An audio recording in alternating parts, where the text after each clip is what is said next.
نحمده ونصلي على رسوله الكريم أما بعد فأعوذ بالله من الشيطان الرجيم بسم الله الرحمن الرحيم إن الله لا يغير ما بقوم حتى يغيروا ما بأنفسهم صدق الله العظيم وقال النبي صلى الله عليه وسلم سيأتي زمان على أمتي لا يبقى من الإسلام إلا اسمه ومن الإيمان إلا رسمه. جناب صدر اور حکم صاحبان، آج کی اس تقابلی بزم میں میرا موضوع خطابت ڈاکٹر علامہ اقبال علیہ رحمہ کا یہ شعر ہے: رہ گئی رسم ادا روح بلالی نہ رہی، رہ گئی رسم ادا روح بلالی نہ رہی، فلسفہ رہ گیا تلقین غزالی نہ رہی. بے دوستو، آج کے اس پرفتن دور میں عالم اسلام کے مسلمانوں کی حالت نہایت ہی افسوسناک اور غمانگیز ہوتی جا رہی ہے. ہر طرف سے اہل اسلام پر الزام ہو رہی ہے، مسلمانوں کو ملک بدل جانے کا منصوبہ بنایا جا رہا ہے.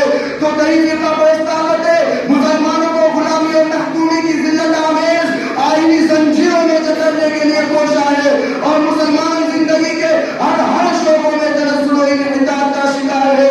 ذرا سوچو تو صحیح، ایسا کیوں ہوا؟ آج مسلمان سسک رہا ہے، بلک رہا ہے، تڑپ رہا ہے، دم توڑ رہا ہے اور خون کے آنسو بہا رہا ہے.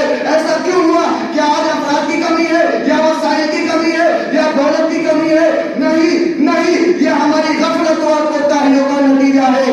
آج ہمارے اندر نہ صدیق اکبر کی صداقت ہے، نہ فاروق اعظم کا عدل و انصاف ہے، نہ عثمان بن نورین کی سخاوت ہے، نہ علی مرتضیٰ کی شجاعت ہے، نہ ابو عبیدہ کی امانت ہے، نہ ابو ہریرہ کی محبت ہے.